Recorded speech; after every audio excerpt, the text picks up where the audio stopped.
Hello everyone. So welcome to today's stream. So today I'll not be streaming my usual content which is Dota, but I'll be streaming a Python refresher guide which I found online. It's the ultimate guide to Python, how to go from beginner to pro by Free Code Camp. It's written by Sharvin Shah. So you can check it out if you wish to as well. Okay. So today I'll be just refreshing my knowledge about Python from the start to the end, and we'll be writing the code in Google Colab, and at the end of the video I'll upload all the code to GitHub as well, right? So why are we doing this? Because it has been some time since I've used some niche properties of Python, and I just want to refresh because I'll be having an interview soon, right? So I thought if I'm going to go through it, might as well uh, help some friends, someone who does not know how to uh, use Python as well.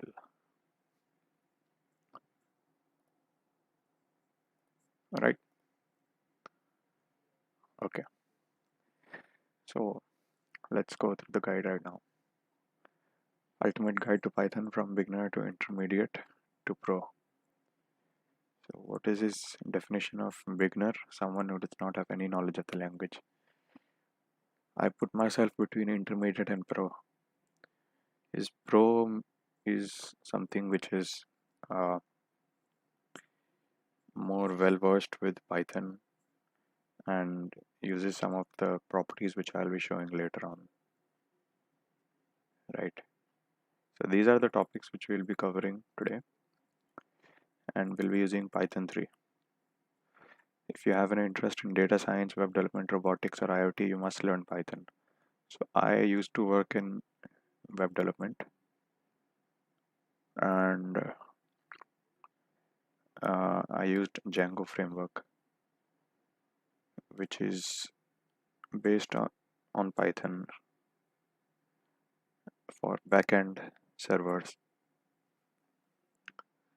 So I've worked in that area. Robotics, yes, I have worked in robotics. In fact, I am the one of the science leads in my robotics team in the college. Okay. Or IoT and data science. Yes, I have worked with data science. Mostly I worked in computer vision. IoT, I have not touched IoT.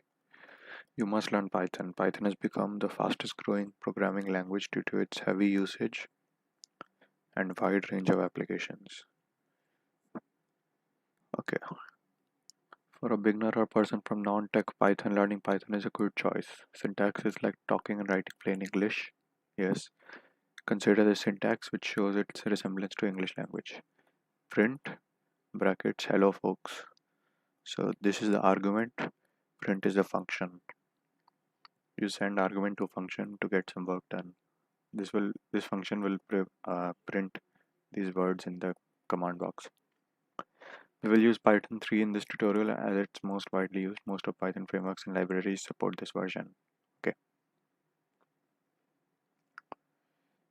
Introduction. Python is the second most used language by developers. Okay, nice. Here is Python. JavaScript is one of the most used. Before learning, it's helpful to know how the language came into existence. Python was developed by Guido van Rossum, Dutch programmer, and it was released in 1991. Python is an interpreted language. Yup. It uses the CPython interpreter. CPython. Okay. Let's read about CPython. See, Python is the reference implementation of Python programming written in C and Python. So it's written in C itself, this language. C Python is the default and most widely used implementation of the language. Okay. What is the design? Particular feature of C Python is that it makes use of a global interpreter lock. So this is the best thing about Wikipedia. You keep reading and you keep on clicking on stuff. So what is a global interpreter lock? Let's check that out. It's a mechanism used in computer language interpreters to synchronize the execution of threads. GIL is used to synchronize the execution of threads.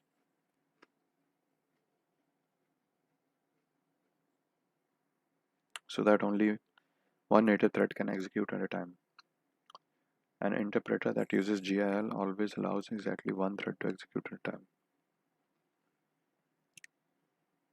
Okay. So what's good about this then? If it allows only one thread at a time,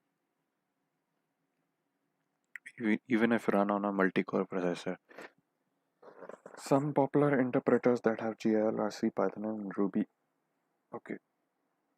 Global interpreter lock is a mutual exclusion lock held by a programming language interpreter thread to avoid sharing code that is not thread safe with other threads. In implementations with a GIL, there is always one GIL for each interpreter process. Applications running on implementations with a GIL can be designed to use separate processes to achieve full parallelism. It's a mutex lock.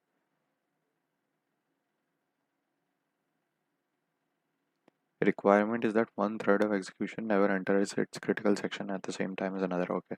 Held by a programming language interpreter thread to avoid sharing code that is not thread safe. Okay, now I see.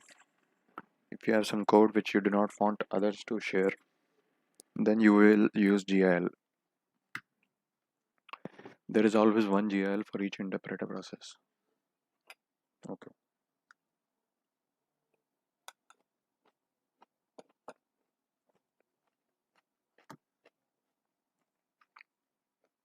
Excuse me, I'm eating sprouts right now.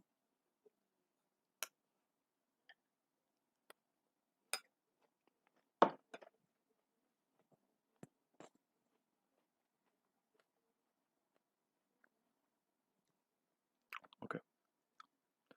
Applications running on implementations with GIL can be designed to use separate processes. Okay. Each process has its own interpreter and its own GIL. Use of GIL,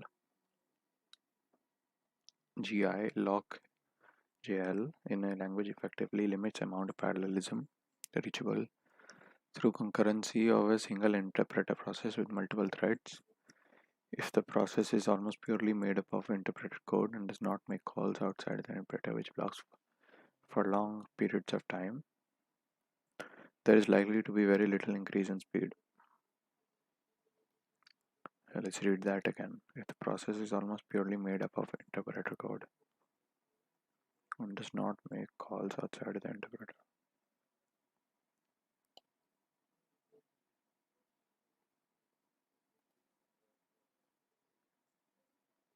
Due to signaling with a CPU bound thread, it can cause a significant slowdown, even on single processors. Reasons for employing a GIL include increased speed of single-threaded programs, easy integration of C libraries, ease of implementation. Okay. Coming back to C Python, on each, it means that within a single process, only one thread may be processing Python bytecode at any time. Okay. This does not mean that there is no point in multi-threading. The most common multi-threading scenario is where threads are mostly waiting on external processes to complete. Hmm. Most common multi-threading scenario is where threads are mostly waiting on external processes to complete. Let's read the example.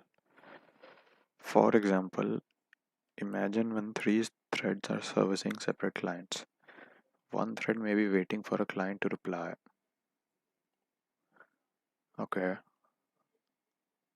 one thread is waiting for client to reply. Another may be waiting for DB query, while third is processing Python code. However, the GL does not mean that CPython is not suitable for processes that implement CPU-intensive algorithms in Python code that could potentially be distributed across multiple cores. In real-world application situations where the GL is a significant bottleneck are quite rare. Okay, this is because Python is slow language and generally not used for CPU-intensive or time-sensitive. Okay, it's used at top level and call functions in libraries to perform special tasks. These libraries are generally not written in Python code, and a thread can be executed while a call to these take place. Non-Python library being called to perform the CPU task is not subject to the GL and may concurrently execute many threads on multiple processors without restriction. Okay. Concurrency of Python code can only be achieved with separate CPython processes managed by OS. This complicates communication between concurrent Python processes. Okay. Though the multiprocessing module mitigates this somewhat. It means that applications that really can benefit from concurrent Python code can be implemented with limited amount of overhead. Presence of GL simplifies the implementation of CPython, makes it easier to implement multi-thread applications that do not benefit from concurrent Python code execution. However, without GL, make sure all common code is thread safe.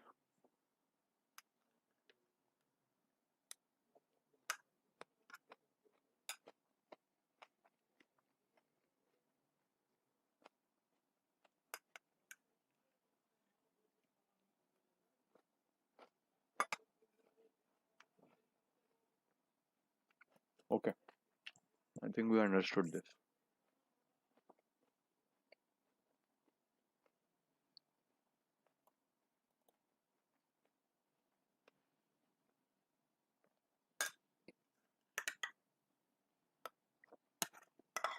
Last spoon.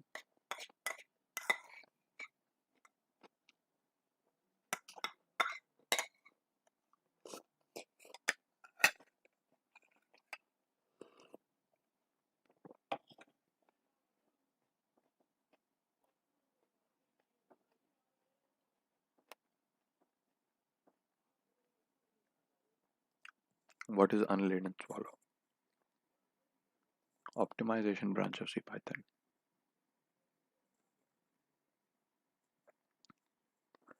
JIT compiler.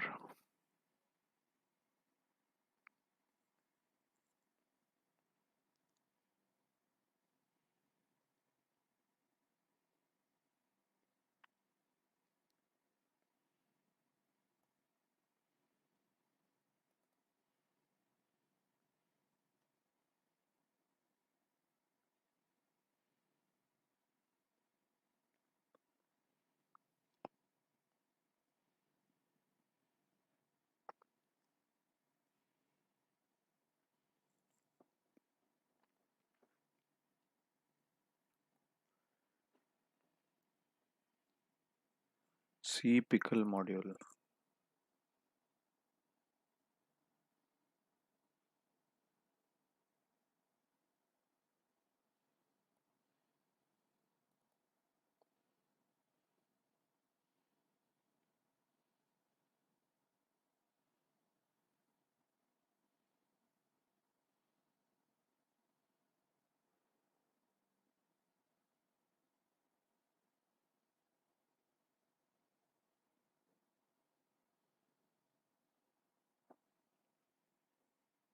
In 2011, it was stopped.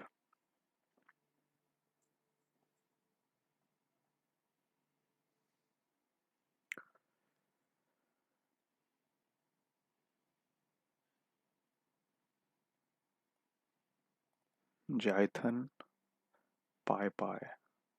C Python. PyPy was written in R Python.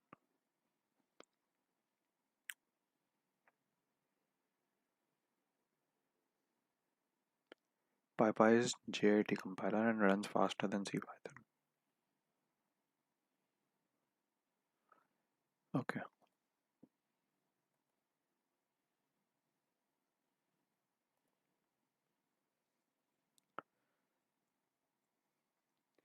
Let's come back here. It uses C Python interpreter to compile Python code to bytecode. Okay, philosophy behind Python is that code is readable. Yes. Indentation is used. Basic question that most have in mind is what language can do. Give me 1 second. I need to check something. Okay. Here are some of the use cases of Python. Django, yeah.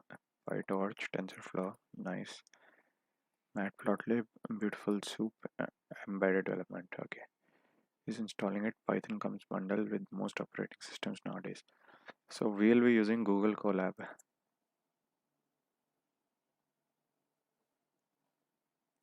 Right. So in Google Colab, you get your own Python 3 notebook. In that way, you don't have to install anything. Let me open this up.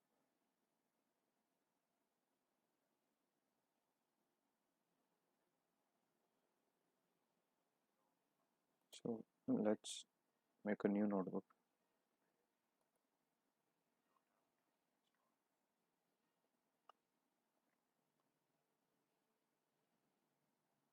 And we will call this notebook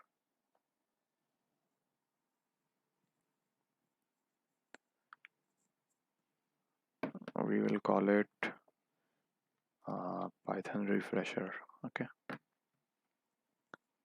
so up here let's write Python refresher. This is where we write code. Okay, let's first write our first command to check the version. Let's see what version are we running.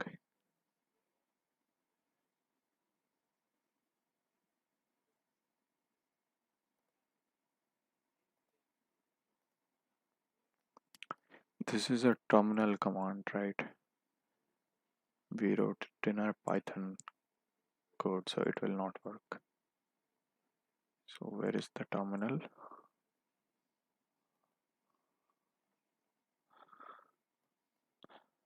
Uh,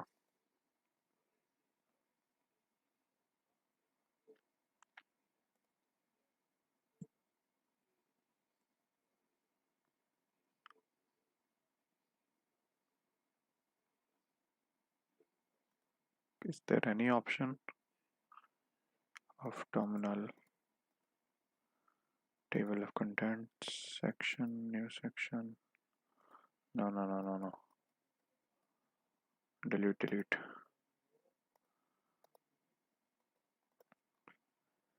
We are using Python 3, I think. We won't be covering all these steps. These are installation steps. Once we get here, we write Python 3. Python 3 and run this code.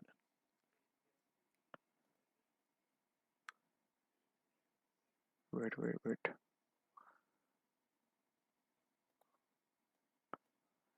Okay, 10 plus 12, 22. Okay, commentating. Comments are with the hash symbol. So if I write 5 plus 5, right? Then hash 6 plus 6, and hash 7 plus 7, we should get 10 and then 14.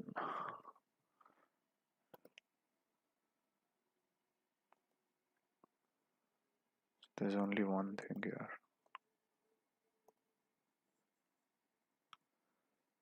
Okay, so there is one output at a time.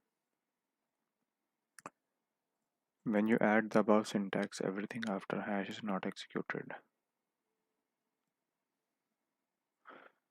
Comments is the best way. Other than debugging tools from editor, how do we print? Print stay safe. Okay. Print corona is here.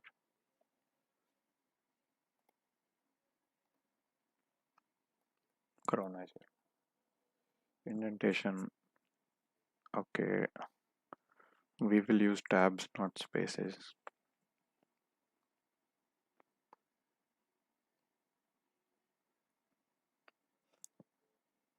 So here we don't have to write data types. We can directly write num is equal to 7, var equal to 10.000, cout num, print var, and let's see.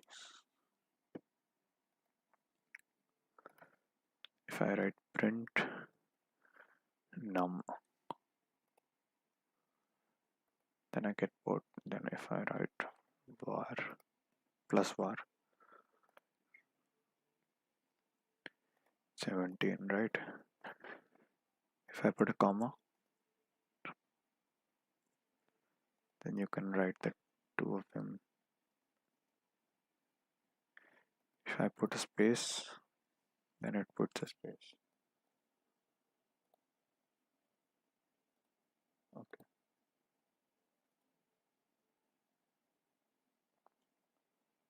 Write type to check the type. Okay, type num, int type var should be float. Okay, give me 1 second now.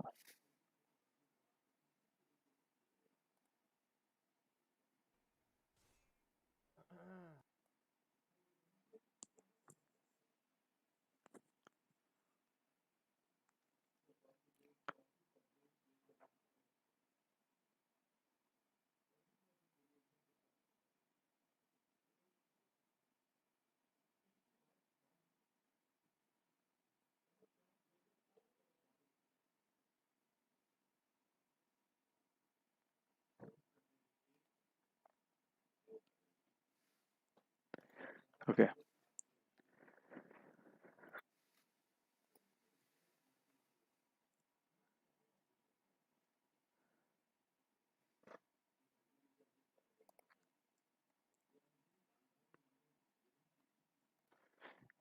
print class int, print class float. Okay, good.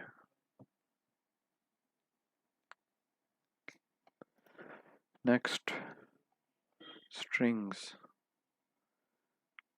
Greet is equal to hello user. Okay, we have already seen that.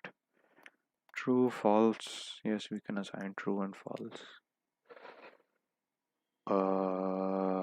Don't write small t. Otherwise, you'll get error. None type non. Look at the operators. Addition, subtraction, multiplication, modulus, exponentiation, float, division, assignment, addition, shorthand. Okay, plus equal to star, not equal to, greater, less than. And operator is written like and, or is by or, not is by not. So I don't think we need to try all these a plus b things. Let's check. First thing here is if and elif. So if num greater than 5, uh, greater than 15, print oh no, elif num is less than 15 and num greater than 5, print yes, else print no hope. Let's see what happens. Yes, should be printed. Oh, indentation, very important. Yes. Okay, yes. Here we are declaring data is none, checking if data is available. Data is none. Here we have reverse condition. Okay. Use inline if in the same line you have written this.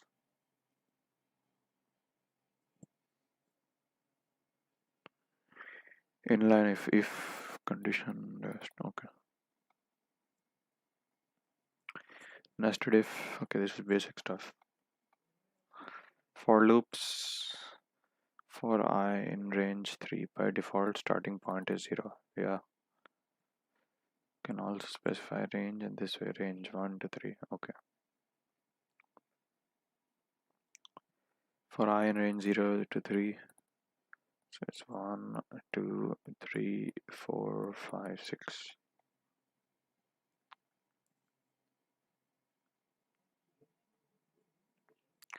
While loops, very basic.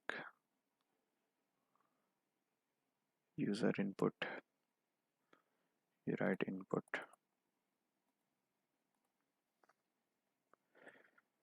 Print what is your name.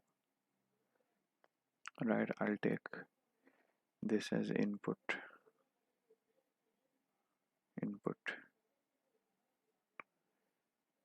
Print hello, give a space, name. So let's give input here. Akhil Vaid. Hello Akhil Vaid. Nice. It is a string type. Here we will assign integer. Okay. We saw that input returns string for integer also. Now if you want to compare this output, we need to convert it back to integer. How? Just write int and put that word there. Print f name. Wait. First name, last name, profession. Okay. What is a dictionary? Let's store data in dictionary. Dictionary is collection that is unordered and mutable. Unordered and mutable. That is, it can be updated. Following is format of dictionary. Let's understand dictionary. Okay.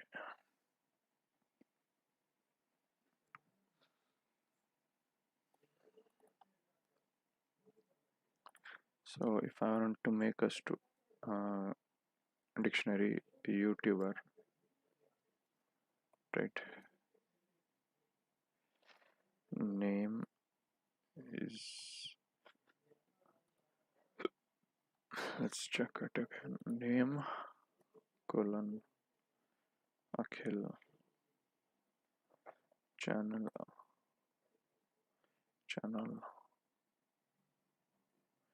premiere data. Can I control shift? Oh, you can select the task text and do shift and uh, double quotes. Date of joining, year of joining instead. Who remembers the date? Lol. It's 2019, right? So this is a dictionary. Print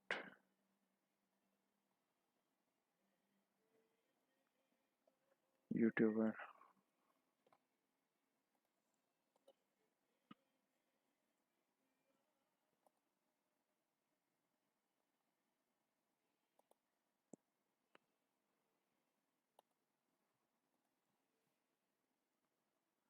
We can't do that, so we'll do it like this.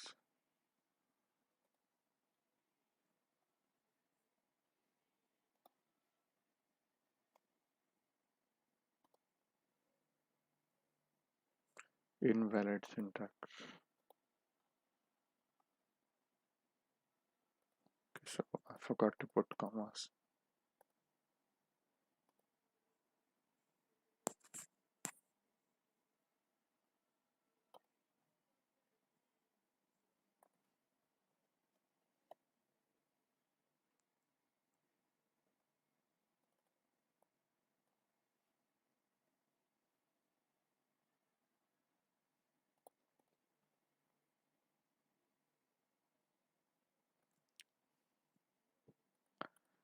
Bunny.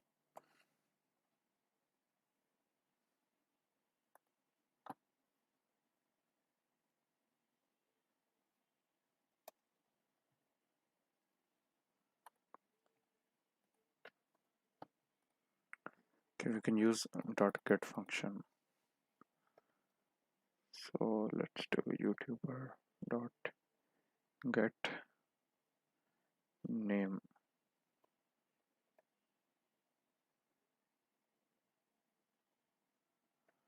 channel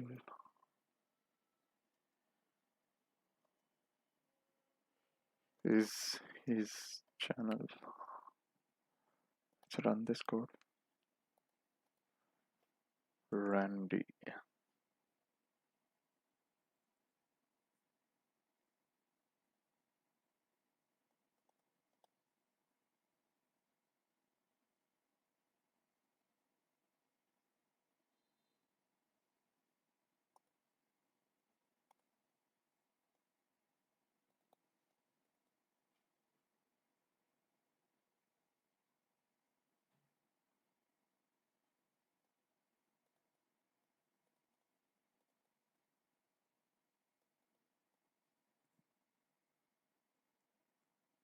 Hmm.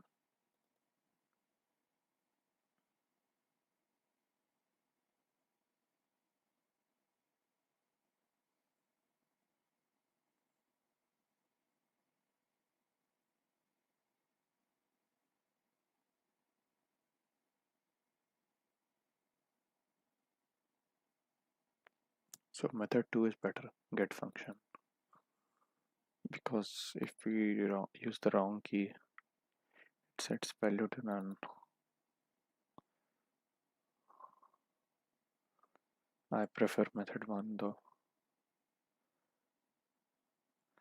So we can use inbuilt function keys to check if there is what are the keys present.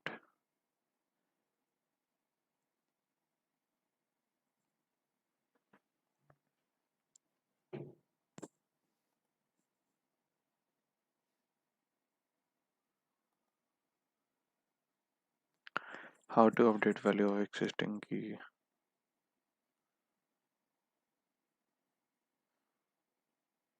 Okay, just change it. How to add a key value pair. Let's write the dot key function. Print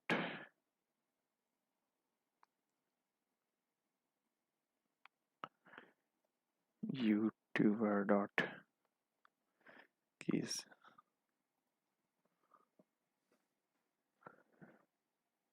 Kill. These are the keys. How to add key value pair. Just write it. Lol. I'll add one key. YouTuber subscribers equal to 45. Then put this line over here instead of up there. Let's put our name again.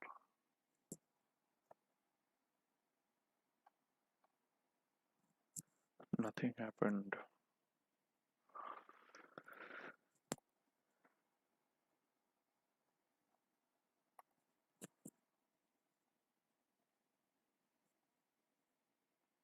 Okay, now it's there. use dot pop function. YouTuber dot pop.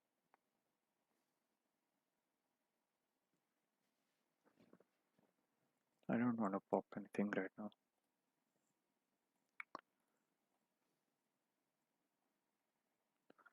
You cannot copy value like this. You need to use the copy function. Okay. Temp is equal to YouTuber dot copy.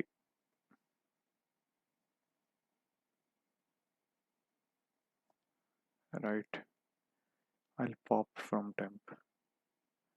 So temp dot pop year of joining, and then print temp.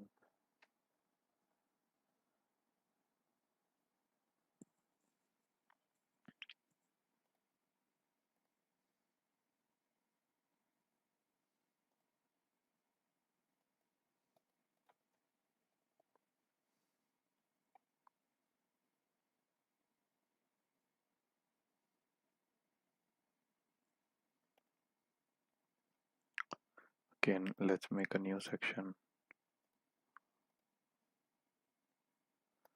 This will be for lists. This was for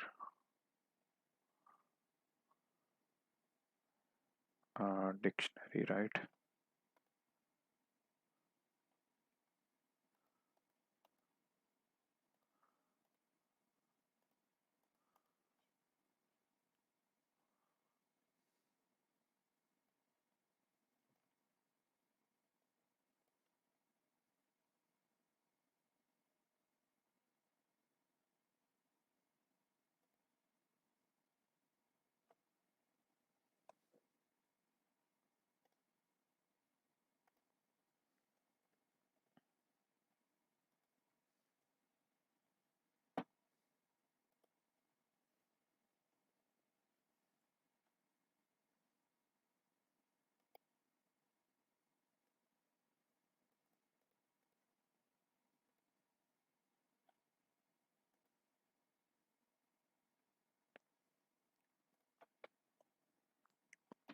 Okay.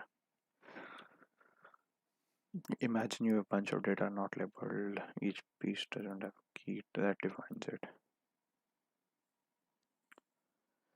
List to the rescue. List is collection of random. It can be updated. How to access list? Let's try to access first element.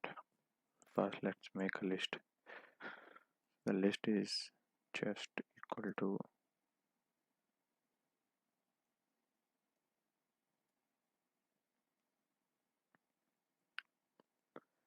skull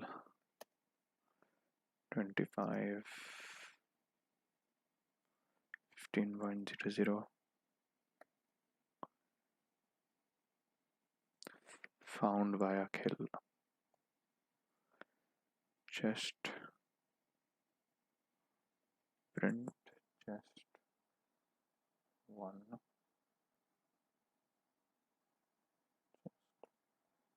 Zero.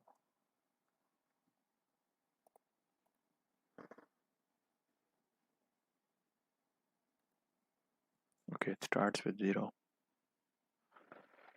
You need to specify a range. Okay, let's specify a range. Print just 0 to 3.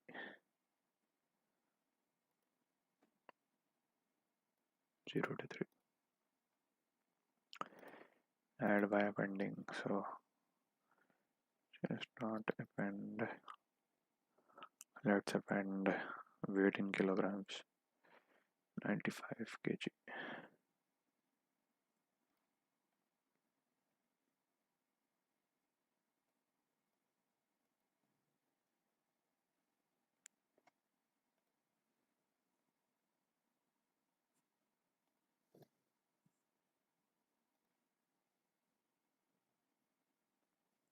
Zero, 1, 2, 3.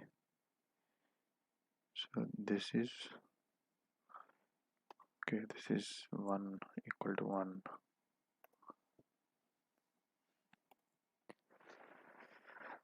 Directly change. Okay, and to remove dot remove.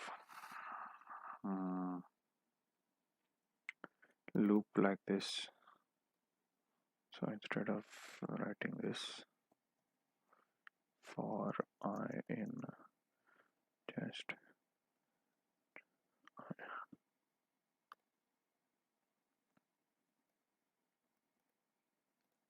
nice. Check by this, join by +1 plus.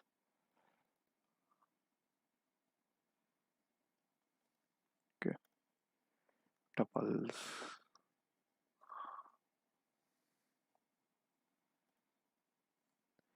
ordered and immutable. Okay, we can't change data.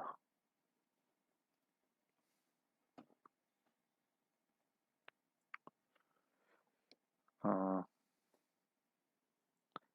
let's call this plaster of POP 510 Akhil lol. How to access tuple? Same way. So print like for I in pop print pop.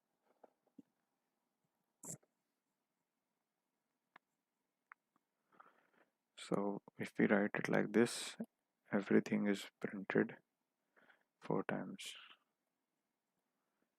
because they are all joined together. If I write print pop, what will happen?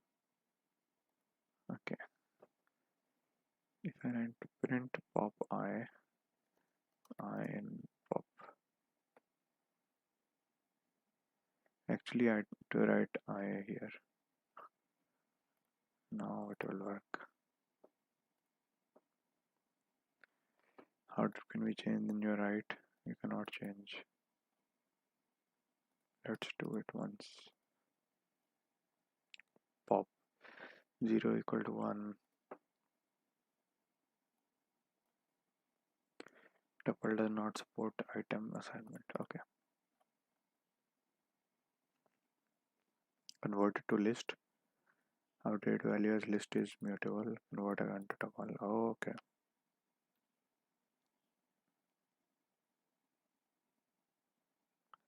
Sets.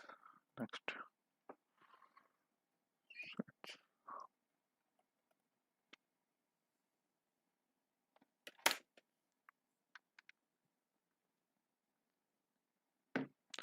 Give me 1 second again.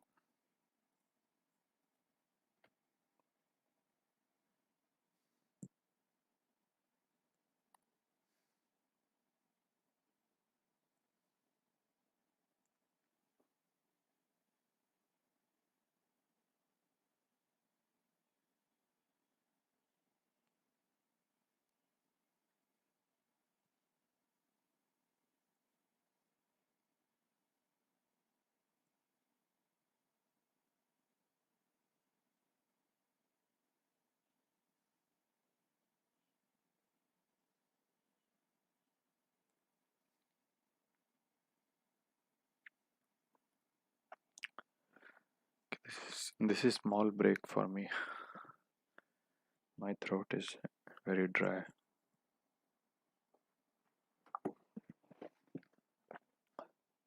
Okay, it's better now. Where were we? Data sets, another which is unordered, unindexed. So you put curly braces. Okay, how to access a value? Sets are unindexed. We cannot directly access value in set. Okay, let's make a set. Let's call it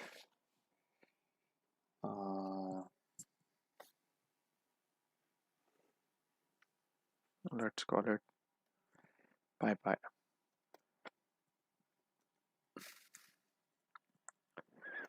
Ruby interpreter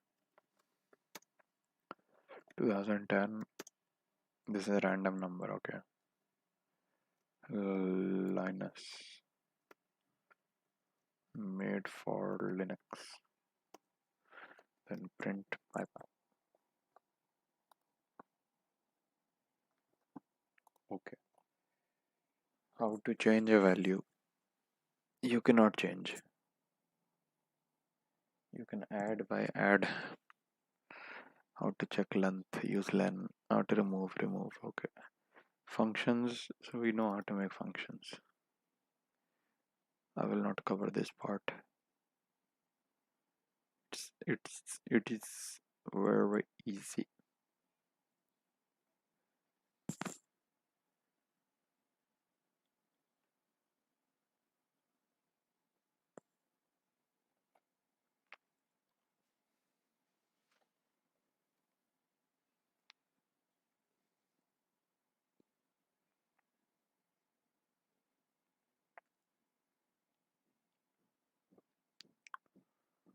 Okay. When you don't know how many arguments will be passed to the function, use args and quarks. To pass n number, we use args. We add a hash before the number. When you attach a hash in front, you will be receiving a tuple of arguments. Okay. I did not know this. Let's add one more. Args and quarks. So let's write def func and it will get nums for I in nums. Print uh, count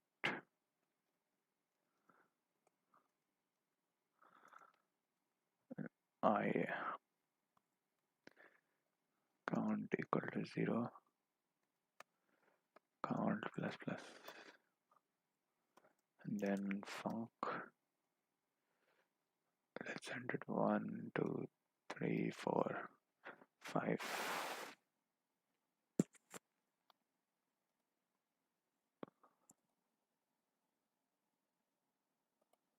plus equal to 1. Okay, but it is a tuple, right? Nums is one tuple.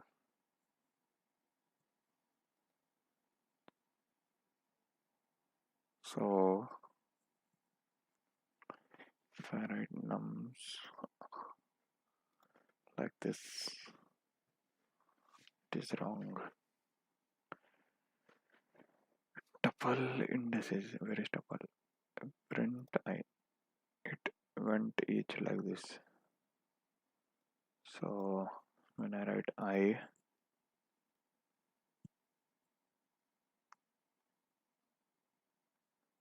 do not understand.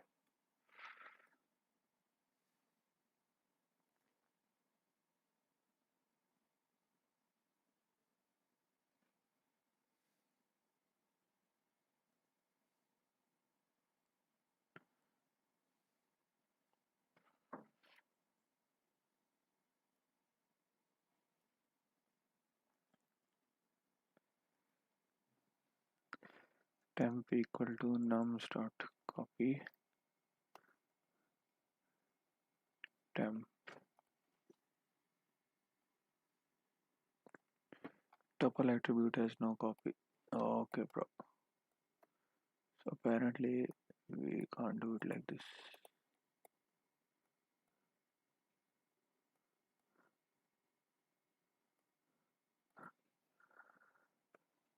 Print nums like this.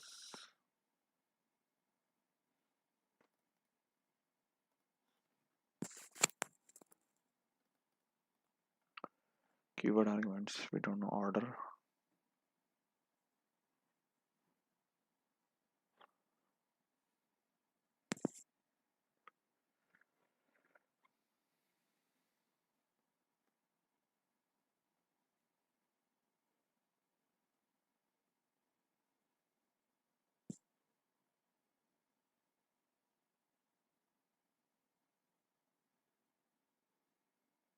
Okay, we can directly use name deep default, put it in the function.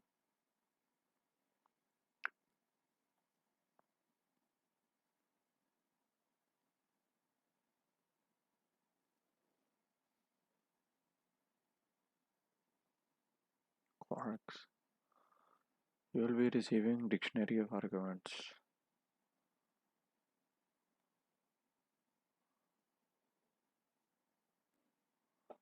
Okay. When we call, we will receive function. Now I understand. That is args. Let's write another which takes quarks for I in num print num, and then call the function like uh, user equal to Akhil, right? And password equal to hello moto.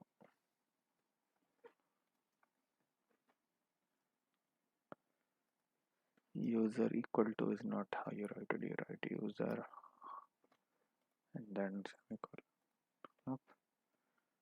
Then you write like this.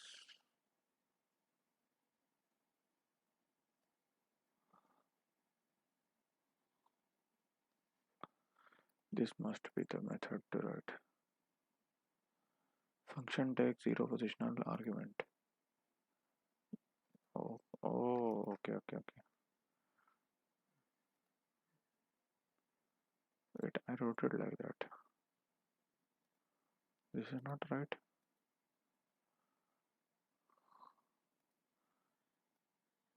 Print num. You want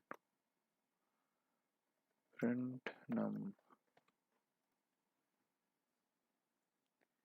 invalid. Oh, this is wrong.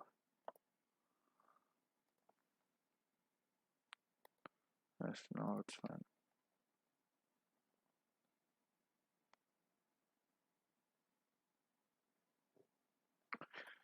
Print username. Okay. Scope defines where variable is. Okay, we know global scope and local scope. Return statement. Okay, returning things. Very easy. Lambda expression.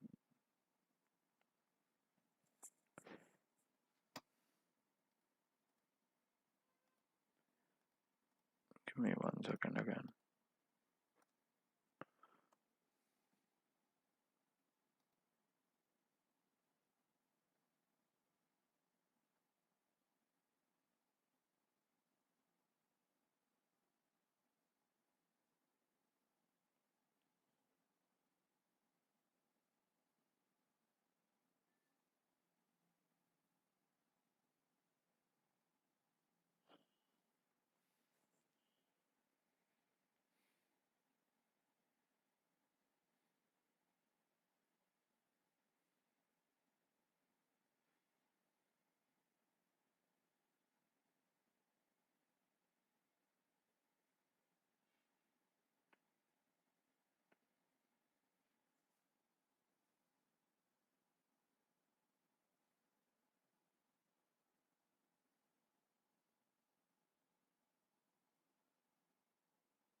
This is 5 minute break.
Normal skill. Legend is normal.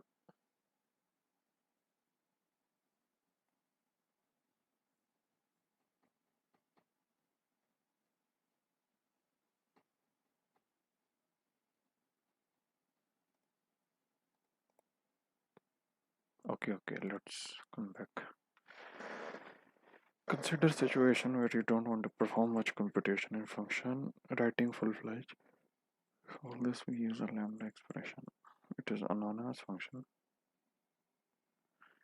Lambda can take n number of arguments. Syntax for lambda is variable equal to lambda arguments. Operation. Oh, okay, okay, okay, okay. I understood. You just uh,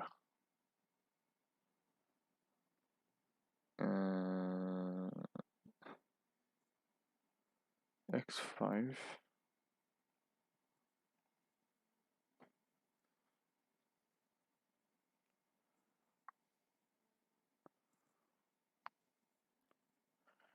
List of squares.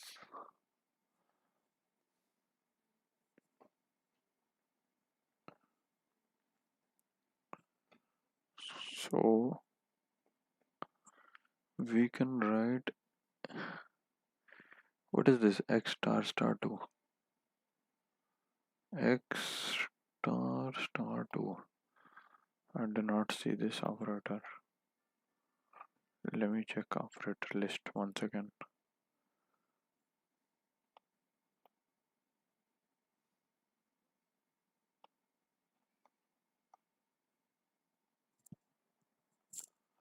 Star star is exponentiation. Okay, okay, okay.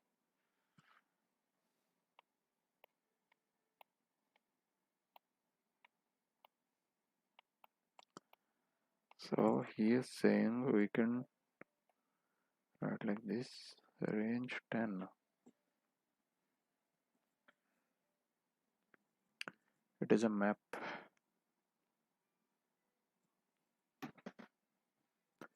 List map lambda x range 10.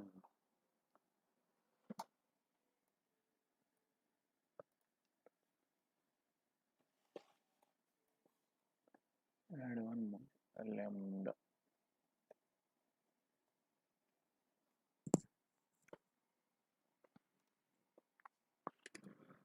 This will show us how to write squares.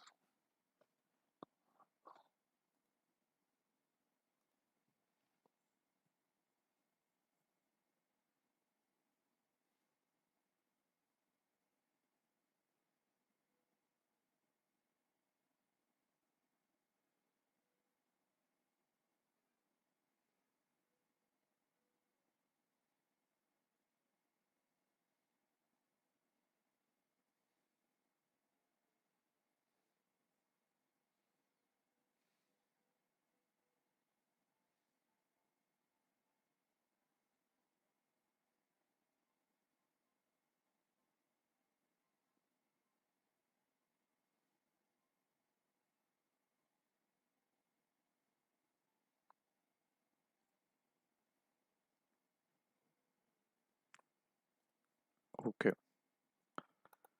where were we? Lambda function.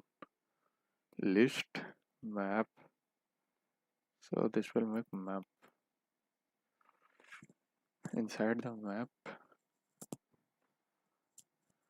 this is easier to understand. X for x and range. This is better.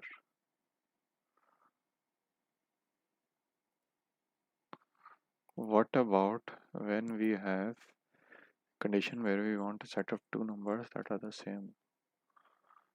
Set of two numbers that are the same. What? Num underscore list dot append list comprehension to achieve the same result. List comprehension means putting everything in one list. That is what I have understood. Now write squares here.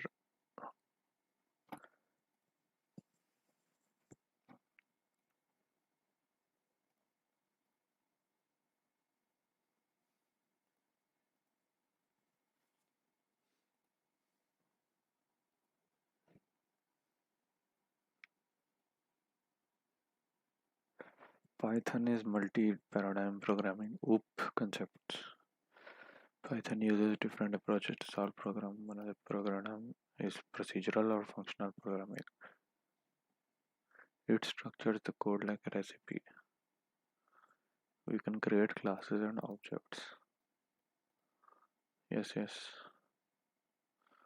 You can choose paradigm that best suits problem at hand. Advantages of object-oriented programming: inheritance. Most useful concept in OOP. It specifies that child object will have all the properties and behavior of the parent object. I know what is polymorphism and encapsulation. Let's see classes. There are primitive data structures. What if we have more complex? What is more complex? Tell me. Pattern in repetition. What can we do? Class name.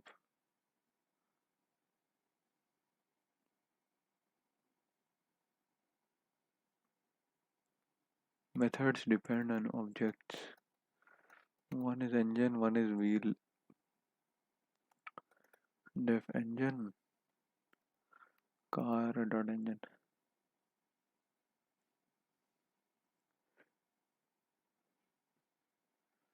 Okay, Toyota equal to car, and then Toyota dot engine. Okay.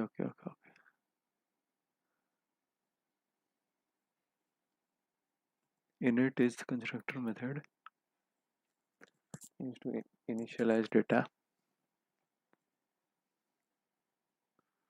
Toyota equal to car. Hello, I'm constructor. Okay. It gets called automatically. Init method. Underscore init underscore self. Attributes properties we use. Self comma model. Self dot model equal to model.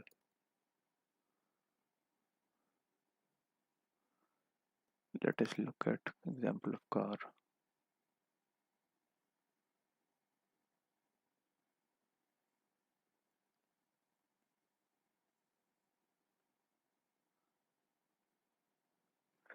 Let's create method named brand under our class car. We will pass a model by passing our car's model name.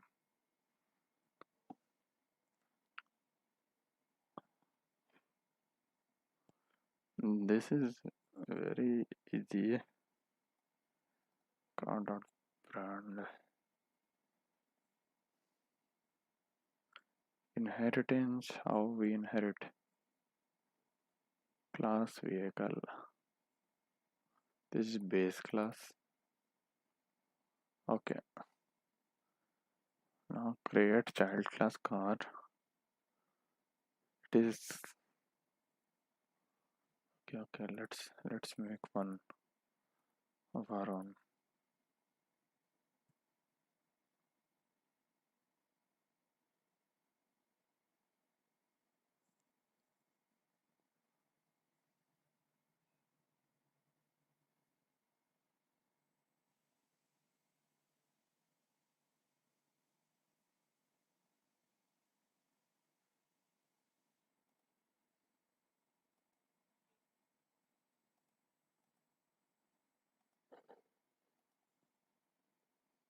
Let me check how much is left.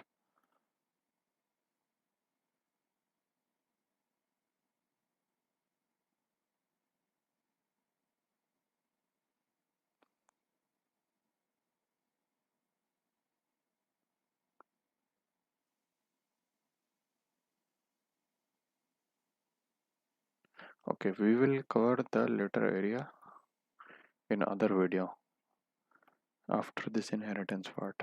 Okay, thank you for watching.